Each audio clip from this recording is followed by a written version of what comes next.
क्योंकि किरदार को बनाइए मेयारे जिंदगी, माहौल से हयात का सौदा न कीजिए। अगर स्मृति ईरानी जी, मैं इनसे पूछना चाहता हूं अपनी मोहतरमा से कि आप देश की नेता हो और आप केंद्रीय मंत्री भी हो, आपने क्या न्याय किया है? क्या हम लोग आपके अमेठी के रहने वाले नहीं हैं? क्या आपने कभी हमसे भी कोई गुफ्तगू किया? क्या आपके जो 5 लाख मुस्लिम वोटर हैं, आपने कभी उनको भी आश्वासन दिया कि ठीक है राहुल गांधी नहीं है लेकिन आज हम तुम्हारे मेंबर पार्लियामेंट है? हर जगह आपने अपने लोगों की बात सुनी और हम लोगों के खिलाफ काम किया।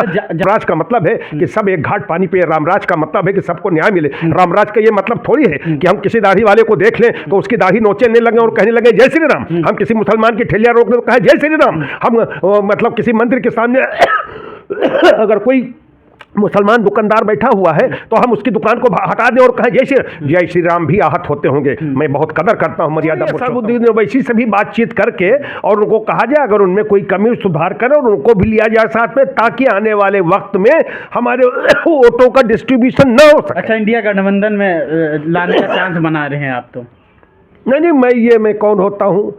कौन पूछता है इंडिया गठबंधन में लाने के लिए हम लोगों को? हम लोग तो खाली वोट की मशीन हैं। हम लोग इस्तेमाल किया जाता है। हम मुसलमानों को, चाहे वो कांग्रेस हो, चाहे वो समाजवादी पार्टी हो, चाहे मायावती बीएसपी हो, सब पार्टियां मुसलमानों का इस्तेमाल करती हैं। मैं ज्यादातर तो यही कह सकता हूं, लेकिन उसमें सब में फिर भी कुछ अगर है हम जो लिहाज किया जाता है तो हमारी यहाँ की जो लीडरशिप है वो करती है, लेकिन कभी कभी वो अपने लोगों से, इंटरनल लोगों से मजबूर हो जाते हैं। तो जैसे कि आपने देखा राहुल गांधी की भारत जोड़ो न्याय यात्रा पहुंची कहाँ? आगरा में। आगरा में अखिलेश यादव और राहुल गांधी की जोड़ी आपने देखा होगा। 2 लड़के यूपी आ गए हैं। कहते हैं कि जो 2 लड़के यूपी आए इस बार एनडीए का खात्मा कर देंगे यूपी। भैया बहुत बहुत स्वागत है। इसके पहले भी अभी कई साल पहले 2 लड़के यूपी के इकट्ठा हुए थे। और उसके बाद में यहाँ की जनता ने देखा कि 2 लड़कों के साथ क्या किया।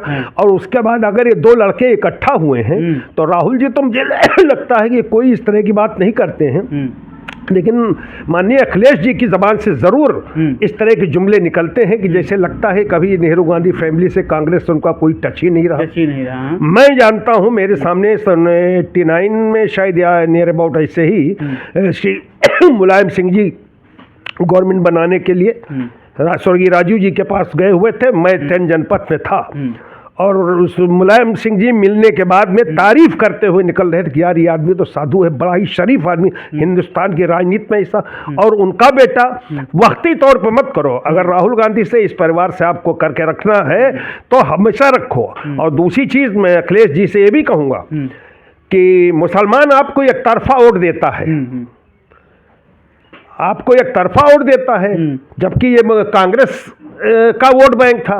चलिए धीरे धीरे कांग्रेस को लोग वापस आ रहे हैं। तो अगर आपको एक तरफा वोट मुसलमान देता है तो आपको एक तरफा मुसलमान की न एक तरफा हो सके लेकिन न्यायप्रिय बन करके मुसलमानों के लिए सोचना चाहिए। आप उनका शेयर पूरा देना चाहिए। आप उनके बारे में ये दोहरी नीति नहीं रखना चाहिए सापा कोई। क्या लगता है 2024 में किसे आना चाहिए इस बार? 2024 में सारा सब कुछ होने के बावजूद अगर इस देश को एकता के सूत्र में बंधे रहना है, इस देश का हिंदू, मुस्लिम, सिख, ईसाई, ब्राह्मण, क्षत्रिय, दलित, बैकवर्ड सबको एक साथ रहना है, इस देश में हम अपने शहीदों का जिन्होंने आज़ादी की कुर्बानी में अपना खून दिया था, उनके खून को याद करते हुए हम इस देश को अगर बरकरार रखना चाहते हैं तो निश्चित तौर पे जो हालात इधर 10 साल से दिखाई पड़ रहे हैं उन चीज़ों से यहाँ का आदमी ऊब गया है और वो चाहता है कि हमको एक सेटल्ड सरकार मिले, वो चाहता है कि हमको रोजगार देने वाली सरकार हो, वो चाहता है कि हिंदू मुस्लिम एकता की सरकार हो, वो चाहता है कि ठाकुर ब्राह्मण दलित मुसलमान सब एक स्वर में रहे, वो चाहता है कि हम एक दूसरे के शादी ब्याह में, मरने जीने में एक साथ रहें। सिर्फ और सिर्फ मंदिर और मस्जिद के नाम पे हम ऐसा न करें कि लोगों को गुमराह करके और सिर्फ 5 किलो राशन दे करके हम उनका हक मार दें। ये बिल्कुल गलत बात है। किसकी सरकार देखना चाहेंगे?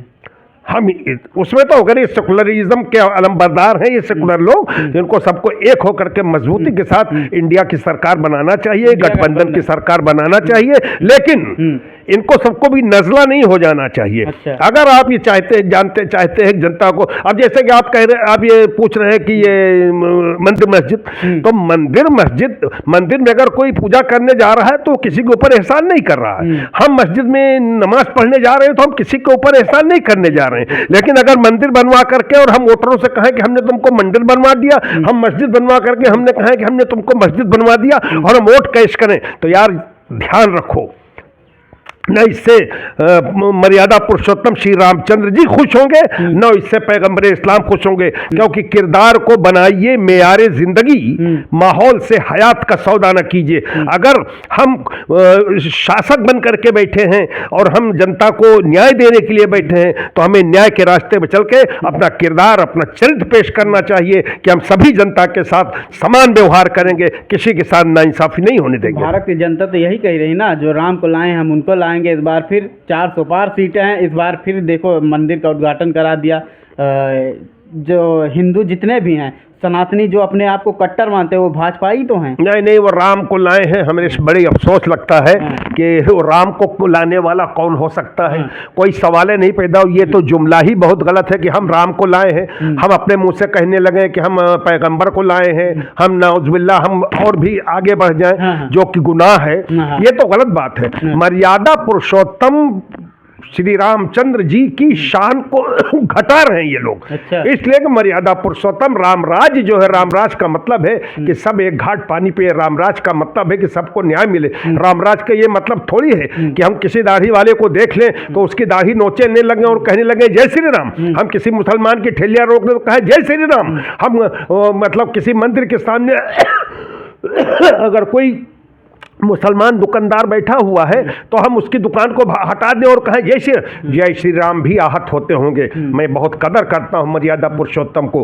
अल्लामा इकबाल ने उन्हें इमाम हिंद कहा है। अच्छा। मैं और हम जिस मजहब के मानने वाले हैं पैगंबर आजम के, उन्होंने सभी धर्मों का सम्मान करने की शिक्षा दिया है और किसी भी धर्म के रहबर, उसके प्रवर्तक, उसके उपदेशक के बारे में कोई भी गलत बात न कहने की हमें तंबीह की गई है। अगर इस देश को रहना है, अगर इस देश को टूटने से बचाना है, तो हम ही नहीं, नेता ही नहीं, हमारे सरकारी लोगों को भी, जो हमारे घर के हैं, IAS हैं, IPS हैं, इंजीनियर हैं, डॉक्टर हैं, इनको भी तासुब से हटना पड़ेगा। इनकी मानसिकता इनको अपनी बदलनी पड़ेगी। हम ये नहीं कि हम हिंदू हैं तो हम मुसलमान के साथ जाति करें, या हम मुसलमान ऑफिसर हैं तो हम हिंदू के साथ जाति करें। तुम्हारी औलादें हैं, तुम्हारी नस्लें हैं। तुमको अगर आज कोई पद दिया है ईश्वर ने, तुमको मंत्री बनाया है, MLA बनाया है, आज डॉक्टर बनाया है, इंजीनियर बनाया है, CBI में दिया है, ED में दिया है, कहीं भी दिया है, STF में तुम गए हो, लेकिन अगर तुम जायज कर रहे हो तो तुम्हारी औलादों के सामने उसका फल अच्छा आएगा। लेकिन अगर तुम अंधभक्ति में आकर के लोगों को फंसा रहे हो, नाजायज करोगे, निश्चित तौर से तुम भी घाटे में रहोगे, तुम्हारी आने वाली नस्ल भी घाटे में रहेगी। सच्चे सनातनी है आप, जिसे अंधभक्त कह रहे हो, सच्चे सनातनी हैं। अब भैया हम क्या कहें, हम किसी की जबान पे तो ताला नहीं लगा सकते हैं। हम किसी की जबान ताला नहीं लगा सकते। हम चाहते हैं कि इस देश में सुकून हो, शांति हो, इस देश में के लोग एक होकर के रहें, इस देश में के लोग कहीं भी जाए, रात के 12 बजे भी निकले, उनको किसी तरह कोई दहशत न हो, और हर आदमी अपने धर्म के लिहाज से अपने आराध्य की, अपने पैगंबर की चर्चा करता रहे, अपने रब को, अल्लाह को याद करे, अपने ईश्वर को याद करे, अपने सिख भाई अपने धर्म के लिहाज से गुरुद्वारों में जाएं, और हमारे गिरजा घरों में हमारे ईसाई भाई या जो भी मजहब यहाँ पे जैन हो, बौद्ध हो रहते हैं, मैं सबका सम्मान करता हूँ एक साथ। लेकिन अगर किसी एक को हम दबाने की बात करें, किसी के गिरजा घर पे हम जाके अपना झंडा फहरा दें, किसी के मस्जिद पे जाकर के अपना झंडा फहरा दें, ये बहुत ही गलत है। और ये फहराने वालों को सजा मिलती है और मिलेगी, उनकी नस्लों को मिलेगी। इसलिए ना हमें मंदिर पे झंडा फहराना चाहिए, ना लोगों को मस्जिद में झंडा फहराना चाहिए। वो उनका काम है, उनके मानने वालों का, हम उनका भी स्वागत करें, ये हमारा भी स्वागत करें। क्या लगता है, हम बात करेंगे अमेठी की। अमेठी में आप सांसद के रूप में 2024 में किसे देखना चाहेंगे आप? राहुल गांधी को। राहुल गांधी। इसलिए कि राहुल गांधी की ये सीट है, राहुल गांधी के बाप की सीट है, उनकी माँ की सीट थी। और मैंने आपसे बताया ना कि जो पिछली सीट हारी है मैं उसको हार नहीं मानता हूं ना, तो इसलिए मेरी ख्वाहिश है, अमेठी की जनता भी ये चाहती है कि अब कि हम जागरूक होकर के सोएंगे नहीं, हम जागरूक होकर के जागते हुए राहुल गांधी को जिता करके उनकी झोली भरेंगे। 15 साल से राहुल गांधी अमेठी की सांसद रहे। स्मृति ईरानी अभी तो कह रहे हैं 15 सालों से राहुल गांधी ने अमेठी को लूटा है, तो बाकी कुछ नहीं किया। काहे में लूटा है? सब चीज में लूटा है। हमारी राहुल गांधी ने कुछ नहीं किया। हमारी सांसद हैं ये क्या कहते हैं स्मृति ईरानी जी, मैं इनसे पूछना चाहता हूं अपनी मोहतरमा से कि आप देश की नेता हो और आप केंद्रीय मंत्री भी हो, आपने क्या न्याय किया है?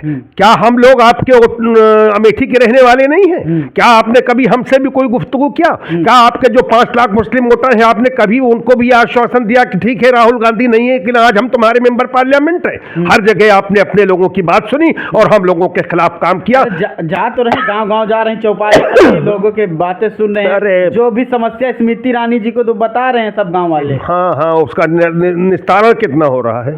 निस्तारण कितना हो रहा है? अब तो सुन तो रहे हैं, सबका बात कर रहे हैं, सबके गांव में चुनावी चौपाले लगा रहे हैं। चलिए ठीक है, लगाना चाहिए, वो सांसद हैं, आगे भी लड़ना चाहती हैं, हम वो अपने हिसाब से चलावें। हमारी अपनी सोच ये है कि हम लोग ये चाहते हैं, लेकिन साथ साथ ये मैं ज़रूर कहूँगा कि वो अपने बीजेपी की सोच है, आप हमसे उनके बारे में ज़्यादा न पूछें, लेकिन मैं ये ज़रूर कहूँगा अगर इंडिया गठबंधन वालों को कोई नज़ला हो गया, कोई जुकाम हो गया है, तो सबसे पहले इनको अपना घमंड और गुरूर को तोड़ना चाहिए, और उसके बाद जिन लोगों के साथ मिला रहे हैं उनके साथ भी नाइंसाफ़ी न होने पावे। सिर्फ अपना भाई भतीजावाद करके और इंडिया गठबंधन में ला करके चुनाव जिता करके हम ताकत ले लें, ऐसा नहीं। और मुसलमानों के साथ जो लोग नंबर 2 का सलूक कर रहे हैं, अगर वो नंबर 2 का सलूक करते रहे हैं तो मुसलमान भी, हिंदुस्तान का मुसलमान आगे फिर अपने हिसाब से सोचेंगे। क्या अच्छा आपको कभी ईडी सीबीआई का डर सताया?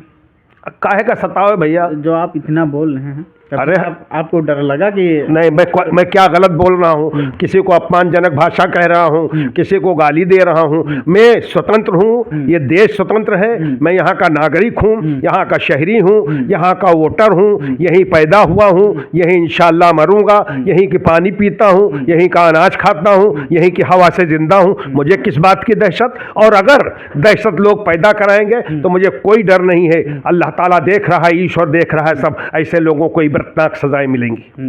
बहुत बहुत शुक्रिया। बस।